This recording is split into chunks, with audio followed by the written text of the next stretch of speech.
देवता होते हैं, जिन्हें संरक्षक अंगरक्षक देवता नाम से भी जानते हैं। इन्हें आदि और प्रत्यादि, इन दो पदों के नाम से जाना जाता है। प्रत्येक ग्रह अनुसार प्रत्येक ग्रहों के अलग अलग देवता होते हैं। हमारी पत्रिका में राहु और केतु की छाया एक साथ जब 7 ग्रहों पर पड़ने लगे, उसे ही हम कालसर्प योग बोलते हैं। राहु का दोष लगा तो राहु के साथ में उनके जो ये देवता होते हैं ना, काल और सर्प, इनका भी दोष लग जाता है, क्योंकि अधिकारी गुस्सा होगा तो अंगरक्षक भी मारेंगे ना, बॉडीगार्ड जो होते हैं। आया क्या समझ में? आया। तो हमारी पूजा का पूरा नाम क्या हो गया? राहु काल सर्प योग शांति। आया क्या समझ में?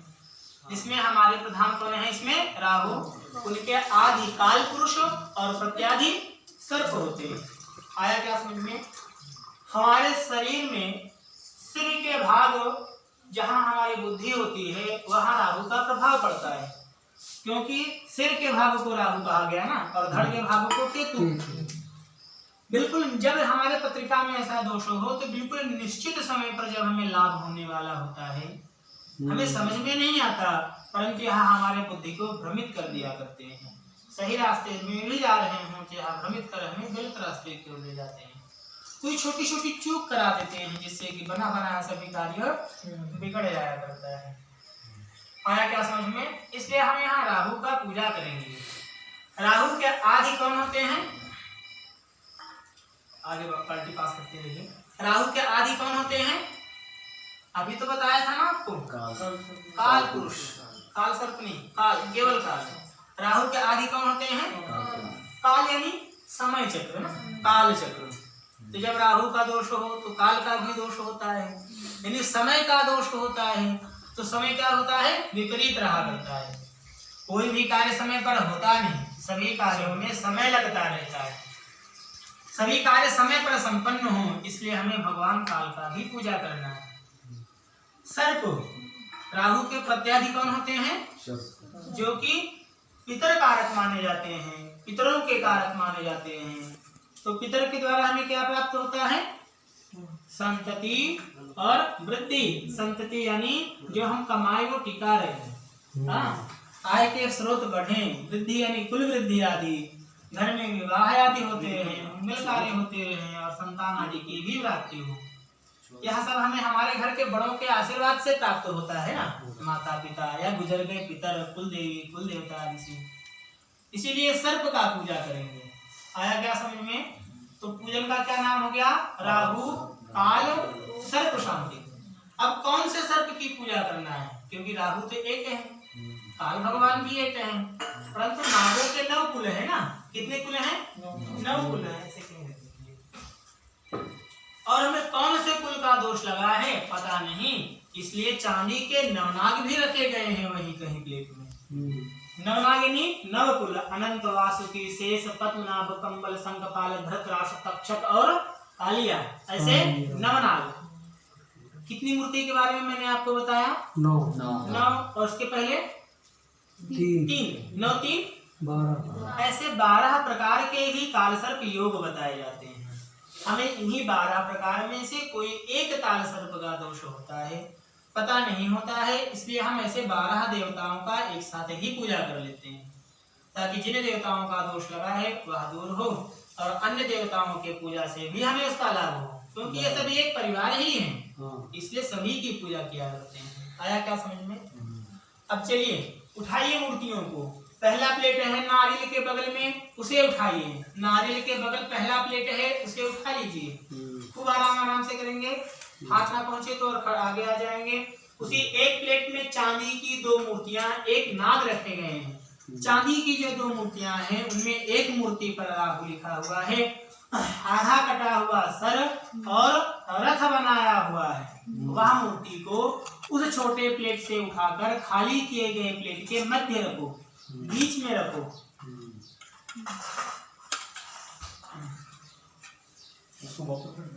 नहीं, हाथ में रखो। रखा क्या आप लोगों ने? दूसरी मूर्ति काल पुरुष की है। किसकी है? उन काल भगवान को उठाइए उस छोटे प्लेट से और राहु के बगल उत्तर तरफ में लेफ्ट हैंड साइड रख दीजिए, लोटे की तरफ में। वही प्लेट में ही, बीच में जगह नहीं रहनी चाहिए, बिल्कुल पास में चिपका के रखो। तीसरी मूर्ति किसकी है? सर्प की। उन्हें उठाकर राहु के बगल दक्षिण तरफ में सीधे हाथ राइट हैंड साइड में रखो, राइट हैंड साइड में मेरे तरफ में रख दीजिए। खाली प्लेट वापस वहीं कलश पर रख दीजिए जहां से आपने पहले उठाया। बस हो गया। हम सबसे लास्ट में देखेंगे एक सिंगल कलश है जहां भगवान शिव जी, शिवलिंग पिंड रखा गया है, उन्हें उठा लीजिए। और शिव जी जिस प्रकार आपने ऊपर रखा है, ऊपर से आप उठा रहे हो, अर्घ्य का मुख उनका उत्तर दिशा में है, उसी तरह से राहु के ऊपर तरफ में जो प्लेट में जगह खाली है वहां पर नीचे रखिए, नीचे वाले प्लेट में उन्हें रख दीजिए। प्लेट वापस रख दीजिए, प्लेट वापस रख दीजिए। अब एक ही प्लेट है जहां मूर्तियां रखी गई हैं, चांदी के नवनाग हैं, वह प्लेट उठाइए, वह प्लेट उठाइए। सभी लोग गिन करके रखेंगे क्योंकि यहाँ 9 पूरे होने चाहिए। इन्हें नीचे वाले प्लेट में चारों तरफ एक एक नाग खड़े करके रखिए, एक एक नाग खड़े करके रखते जाइए, सभी को नीचे खड़े करके रखिए। सभी का मुख आपकी ओर रहे, सभी का मुख आपकी ओर रहे, यानी पश्चिम दिशा की ओर रहे।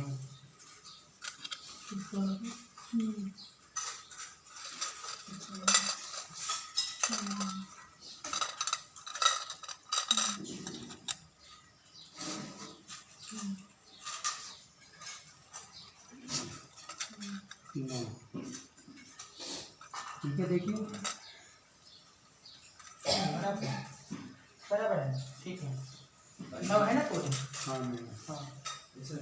हाँ, सभी को रखिए, सभी को रखिए चारों तरफ। हाँ, चारों तरफ रखिए, एक तरफ रखिए, बस उनको सभी नवनागों को उनका मुख पश्चिम की ओर रहे, इस प्रकार रखिए। चारों तरफ रखें या एक तरफ रखें, परंतु उन नवनागों का मुख पश्चिम की ओर रहे, इस प्रकार ही रखिए। हाँ बराबर, खूब अच्छा है। उनकी संख्या 9 होनी चाहिए, रखते जाइए।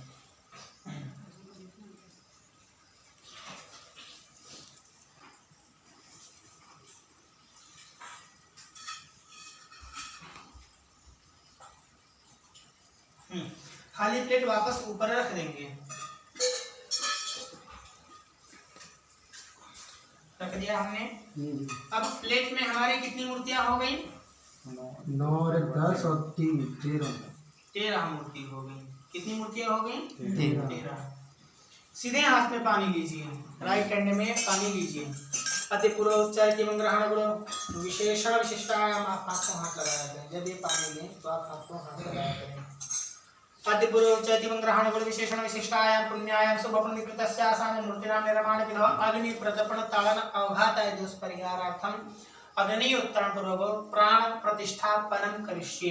पानी नीचे प्लेट में छोड़ दीजिए, प्लेट में ही छोड़ देना है, वही प्लेट में छोड़ दीजिए। वो दूध की गिलास उठाइए, वो दूध वाली रोटी उठाइए, उसका आधा दूध गिलास के पानी में छोड़ दीजिए, गिलास के पानी में छोड़ दीजिए।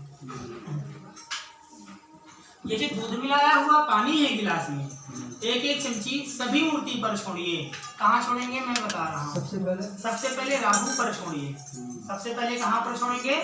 राहु पर छोड़िए। राहु लिखा हुआ है, आधा कटा हुआ सर रथ बनाया हुआ है। उसके बाद भगवान काल पुरुष है, भगवान काल पुरुष पर छोड़िए। एक काले सर्प होंगे राहु के बिल्कुल बगल में, उन सर्प पर छोड़िए। फिर चांदी के नवनागों पर छोड़िए। लास्ट में शिवलिंग पिंड पर शिव जी भगवान पर सबसे लास्ट में छोड़ेंगे। चांदी के नवनागों पर लास्ट में शिव जी भगवान पर छोड़िए। ओम समुद्र सत्वापयाग्ने परिव्यामसि पावकोऽस्मि भग्न शिवो भव हिमसत्वाजरायणाग्ने परिव्यामसि पावकोऽस्मि भग्न शिवो भव हिमसत्वाजरायणाग्ने परिव्यामसि पावकोऽस्मि भग्न शिवो भव प्राणदापामदा व्यानदा वृषोदा वरियोदा हान्यास्तस्मत बन्देहे तायाः पावकोऽस्मि भग्न शिवो भवः। सभी पर पानी छोड़ना हो जाए, सभी पर पानी छोड़ना हो जाए तो सीधे हाथ में फिर से पानी लीजिए। अस्य श्री प्राण प्रतिष्ठा मंत्रस्य ब्रह्मा विष्णु रुद्र हर्षया, वही दूध वाला ही पानी लेना है, गिलास लोटे से नहीं लेंगे, दूध वाला पानी नहीं लेंगे। अस्य, एक बार हाथ में पानी लो, ये दूध वाला ही सीधे हाथ में पानी लो। अस्य श्री प्राण प्रतिष्ठा मंत्र ब्रह्मा विष्णु रुद्र हर्षया समान छन्ना प्राण शक्ति देवता आम विजय मधन सुक्ति उपलम किलमासु मुक्तिसु प्राण प्रतिष्ठापने विनियोगः, पानी प्लेट में छोड़ दीजिए। एक गुलाब वाली पंखुड़ी उठाओ, एक गुलाब की पंखुड़ी उठाओ और गुलाब की पंखुड़ी पंचामृत दही वाली कटोरी में डुबा दीजिए। वह गुलाब की पंखुड़ी मूर्ति वाले प्लेट में कहीं कोने में रख दीजिए। हेलो, हाँ भैया, गार्ड को मुझे मैसेज किया हुआ है, दरअसल गार्ड भी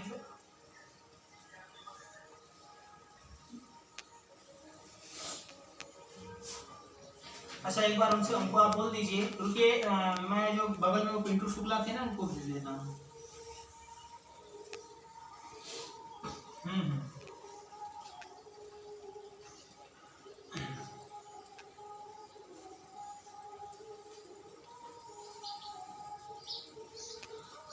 सीधे हाथ में वापस पानी लीजिए, गुलाब की पंखुड़ी रखने के बाद फिर से हाथ में पानी लीजिए। हाथ का पानी वहीं प्लेट में छोड़ दीजिए, मूर्ति वाले प्लेट में छोड़ दीजिए और वह सीधा हाथ मूर्तियों के ऊपर इस प्रकार छाया कीजिए, ऐसे छाया करो और अपने लेफ्ट हैंड को ऐसा मुट्ठी बांधो और अपने हृदय पर लगाइए। दोनों आंख बंद कर लीजिए, मूर्तियों को देखना नहीं है, आंख बंद कर लेना है। ओम आम ह्रीं क्रोम यम नम लम ओम सम सम सम सम ओम हम सम सम हरि ओम आम ह्रीं क्रोम आसाम मूर्तियां प्राणा है प्राणा ओम आम ह्रीं क्रोम यम नम लम ओम सम सम सम ओम हम सम हरि ओम आम ह्रीं क्रोम आसाम मूर्तियां जीवेशता ओम आम ह्रीं क्रोम यम नम लम ओम सम सम सम ओम हम सम हरि ओम आम ह्रीं क्रोम आसाम मूर्तियां सर्वेन्द्रियाणि वांग चक्षुषेवा सर्वग्रहणे पाणिपाद पायुपस्थान हेवागत्य सुखम चिरं तिष्ठन् स्वाहा पारं समर्पयामि आज्य नेत्रोन्मीलनम्। आप अपने दोनों नेत्र खुला रखिए और हाथ भी हटा लीजिए, हाथ हटा लीजिए, आंख खुला रखिए। फिर वह एक जो पंखुड़ी जो आपने पंचामृत में लगा के रखा उसे उठाइए, वह पंचामृत वाली फूल उठाइए, फूल को अपने आंख पर लगाइए, दोनों नेत्र पर लगाइए, अपने पीछे तरफ रख दीजिए, पंखुड़ी को अपने पीछे तरफ रख दीजिए, बस हो गया। देवताभ्यो नमः, निर्माल्यम विसर्जयतो देवताभ्यो नमः। फिर से हाथ में पानी लीजिए। आसाम उत्तीर्णं गर्भाधाम पंचदश संस्कार सिद्ध्यर्थम पंचदश प्रमा वृत्ति ही करिष्ये। प्लेट में पानी छोड़ दीजिए, एक हाथ से वापस छाया कीजिए, अपने उल्टे हाथ को ऐसा खुला रखो और उल्टे हाथ पर गिन करके 15 बार, कितनी बार ऐसे छाया करो, ऐसे छाया करो, हाँ, उल्टे हाथ को ऐसा खुला रखो और उल्टे हाथ पर गिन करके 15, आप भी छाया कर लीजिए, उल्टे हाथ पर गिन करके 15 बार ओम नमः ओम नमः ओम नमः ऐसा जप करो सभी लोग। कैसे? गिन करके जप करो 15 बार ओम नमः ओम नमः ओम नमः, कम ज्यादा नहीं होना चाहिए, 15 बार ही।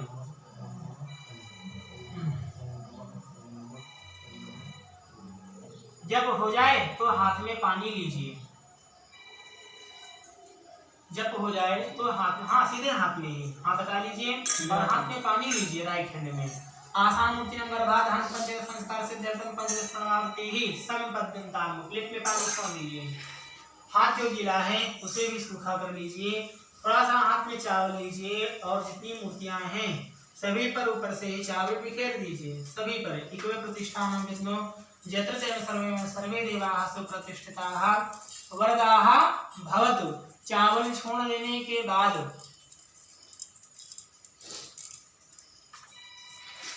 हो जाए बस एक ही बार में भैया, एक ही चावल लो, एक ही बार में सभी पर छोड़ दो, बस हो गया, बार बार नहीं।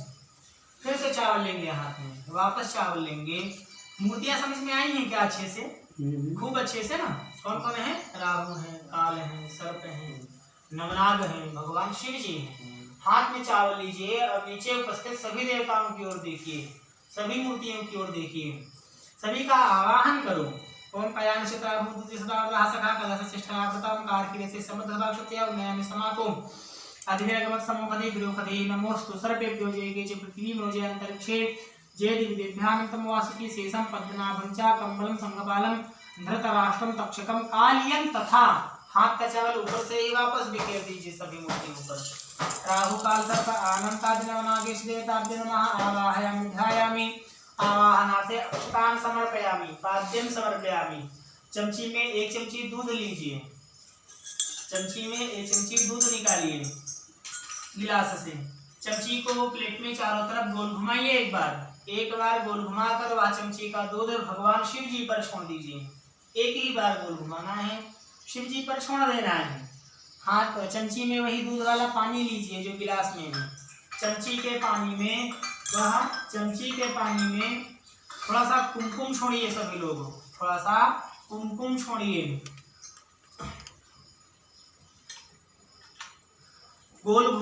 चमची को गोल घुमाकर शिव जी पर छोड़ दीजिए। कृपा दुर्गावदित पुरुषा पादों से सनानसने। अभी 1 चमची पानी लीजिए लोटे से 1 चमची पानी लीजिए, गोल घुमाकर भगवान शिव जी पर छोड़ दीजिए। ततो विराट जाय तब विराज अधिपुरुषः सजातो अतिरजता पश्चात भूमि मथो पुरा पाद्यम अर्घ्यम आचमनीयम समर्पयामि। दही वाली कटोरी है ना, पंचामृत की कटोरी, उसे उठाइए और पंचामृत की कटोरी से 1 चमची पंचामृत सभी मूर्तियों पर छोड़िए, सभी देवताओं पर छोड़ो। कहाँ से शुरू हो रहा है? राहु, काल, सर्प, नवनाग और भगवान शिव जी पर। राहु, काल, सर्प, नवनाग और शिव जी भगवान पर।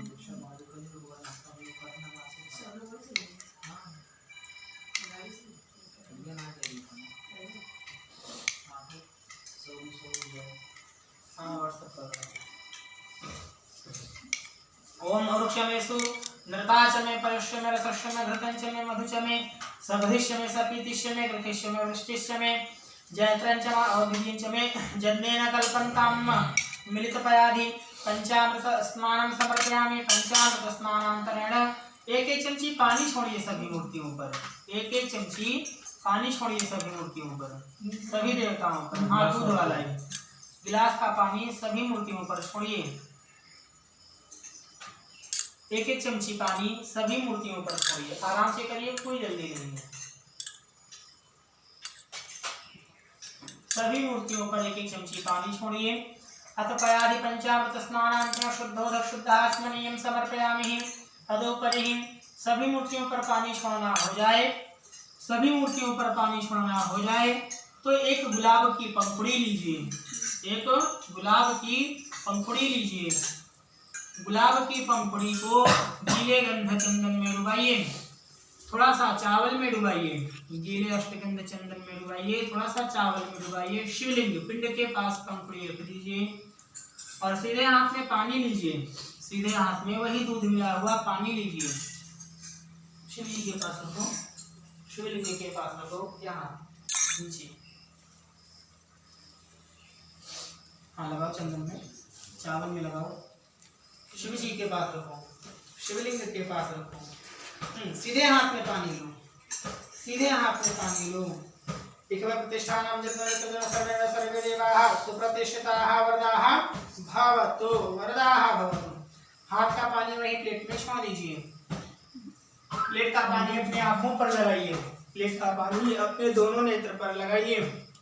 उत्तर दिशा में नमस्कार कर लीजिए। वंदनम पूर्वक उत्तरे निर्माल्यम विसर्जयेत्। जो गिलास में पानी है, 1 चमची पानी, सुनो, जो गिलास में पानी है 1 चमची पानी आप सभी मूर्ति पर लगातार छोड़ते रहिए। ओम नमः शिवाय, क्या बोलेंगे? ऐसा जप करते रहो और पानी छोड़ते रहो। ओम नमः शिवाय, ओम नमः शिवाय, ओम त्र्यंबकं यजामहे सुगंधिं पुष्टिवर्धनम् उर्वारुकं धनवान् क्षमामृतात् त्र्यंबकं यजामहे सुगंधिं पतिवेदनम् उर्वारुकं बन्धनात् धितो मुक्षीयमामृता। ओम भूः ओम भुवः ओम स्वाहा ओम नमस्ते रुद्रमन्यवतो दिक्खे नमः बाहुभ्यां मुक्ते नमः ध्यायेत् नमः पापकालिकाय नमः संभवाय श्रीराम पुरुष संभव संगरी प्रदान समाय से पुरुषां देव श्री साक्षात साक्षात बादाम साक्षात विजय गदाक्षर सुनाम सदा देव भक्ता प्रथम देव भक्त करते रहो भाई। हमने रुकने के लिए कहा, हमने कहा लगातार छोड़ते ही रहो, रुकने के लिए कहा नहीं हमने। ओम नमस्ते रुद्रमन्यवतो दिक्खे नमः बाहुभ्यां मुक्ते नमः ध्यायेत् घोरा पापकालिकाय नमः श्री राम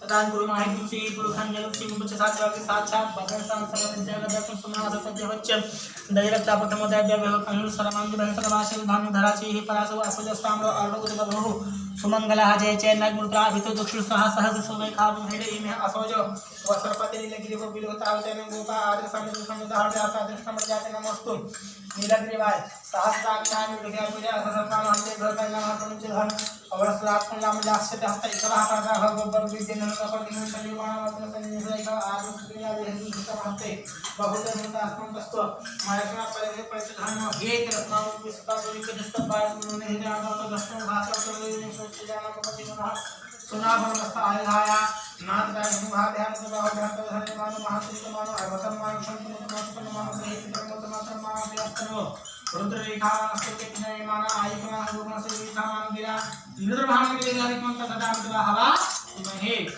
हो जाए इस विजय तक तो इस क्रम में रुक जाइएगा इस क्रम में रुक जाना है। गिलास में जो पानी बच गया है गिलास का पूरा पानी भगवान शिव जी पर ही छोड़ दीजिए गिलास को खाली कर लीजिए वो दूध वाला पानी सीधे हाथ से छोड़ो गिलास सीधे हाथ से पकड़ो और पूरा पानी शिव जी पर छोड़ दीजिए। ओम पयः प्रसिद्धां पय ओखधि उपयोगी व्यंतरिक्षे पयोधाः पयस्वतीः प्रदिशाः सन्तु मश्चम अतम देवताभ्यो नमः शान्तिः शान्तिः शान्तिः सुशान्तिः भवतु। पयस्नानं समर्पयामि लोटे का पानी गिलास में निकाल लीजिए वापस गिलास में निकाल लेना है लोटे का पानी। फिर एक एक मूर्तियों को उठाएंगे उनके ऊपर एक चमची से 1-2 चमची पानी छोड़ेंगे उन्हें धुलेंगे धुलकर अपने ही किसी वस्त्र से उन्हें पोंछकर सूखा करेंगे और ऊपर वाले प्लेट पर रखते जाएंगे जहां से आपने उन्हें पहले उठाया था। ध्यान पूर्वक सुनिए। राहु काल और सर्प 3 देवताओं को आपने नारियल के बगल जो पहला प्लेट है वहां से उठाया था। चलिए 3 मूर्तियों को वहां पर रखिए एक एक मूर्ति उठाइए धुलिए सूखा कीजिए सूखा करके रखिए। अधिक पानी नहीं थोड़े थोड़े पानी में सभी को धुलेंगे सूखा करेंगे सूखा करके तब रखना है। खूब आराम से रखिए मूर्तियों को रखने की आवाज यहाँ तक ना है कोई जल्दीबाजी नहीं करना खूब आराम से रखो। जब तक सभी लोग नहीं रखेंगे पूजा आरंभ नहीं किया जाएगा। निश्चिंत होकर आराम से कार्य करो।